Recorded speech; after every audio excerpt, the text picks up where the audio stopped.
a bit of a sad story, but also it's a happy story. You know what I mean? In a roundabout way. Demetrious Johnson has not been seen in the cage for a year and a half. In that time, he's talked about retirement. Even before his fight, he said that could be my final one. But he teased maybe he'll come back for a mixed rules fight. Maybe he'll fight Mikey Musumeci, something crazy, right? However, Demetrious Johnson takes to the cage at 168 in Denver, Colorado, the same place where he fought a year and a half ago. He gets in the cage and he says, "That's it. I'm done." It was an emotional speech, an emotional moment, retiring at the age of 38. The record is damn near flawless. Two promotional. Basically two division, though, with maybe. how the weight classes work. Yeah, you're true. Champion across 2 promotions. Bare minimum, top 5 greatest of all time. Give me your thoughts on Mighty Mouse hanging it up for good. I mean, I can't say it's a surprise because, I knew it was coming at some point soon.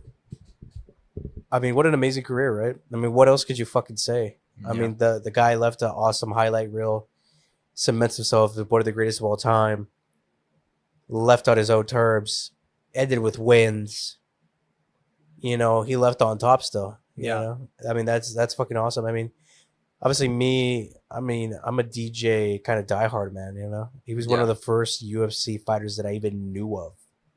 The only reason I knew about him, no bullshit, was because of a BuzzFeed video.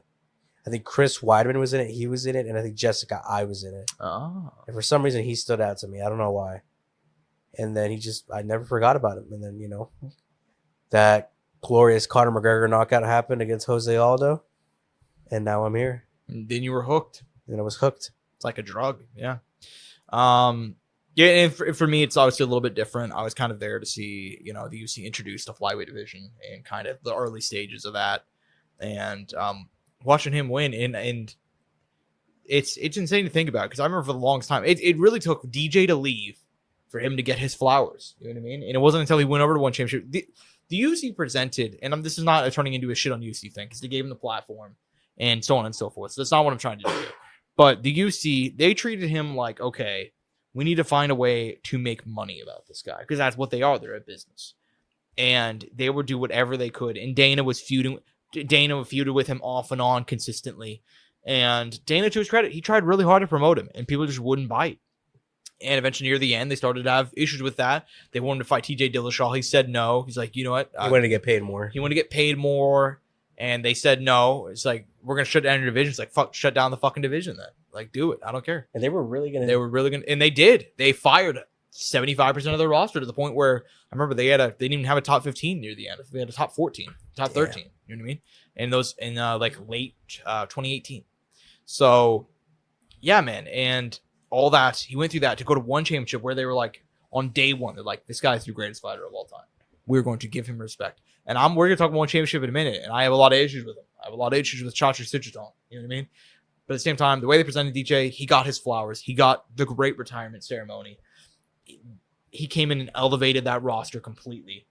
And yeah, man, I mean, one of the greatest of all time. And selfishly, I will, no matter what happens, and I've seen many MMA fights in person. It's my job.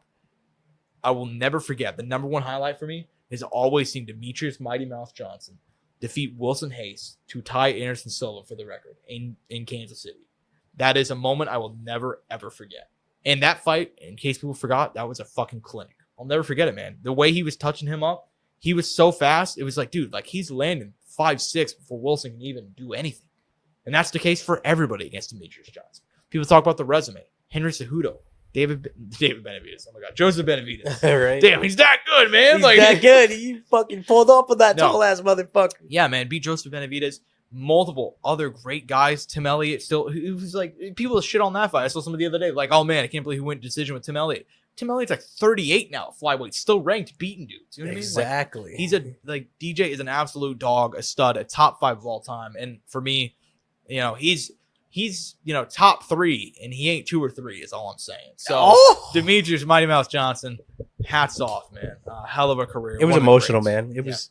I will say the only tragedy, I guess, in his career was probably never getting that third fight against Cejudo, right? I'd say that, and I'd also say him not becoming UFC 2 division champ.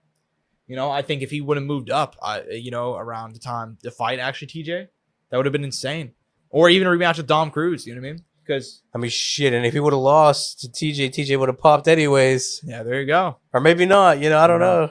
But yeah, man, I mean, he's a dog, a legend. There's not anything bad I will say about Demetrious Johnson. He's one of the nicest, no, like, what was it? I saw some post. It was like, no controversies, no PED issues. No beating his wife. No fucking. Oh, he didn't fight in the UFC. Tied for most title defenses. 1 and 2. No, it has the record. Or has the record? Yeah. Official, yeah. 11. What the fuck else do you want, There's man? nothing you can say. There's nothing you could say. How can you not like the guy? Yeah, already, and he might be the first guy to go in multiple Hall of Fames. He's the first inductee into the One Championship Hall of Fame, and Dana said he's going to the UFC Hall of Fame next summer.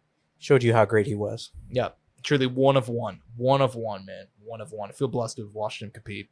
That being said, last story of the day, also involved in One Championship.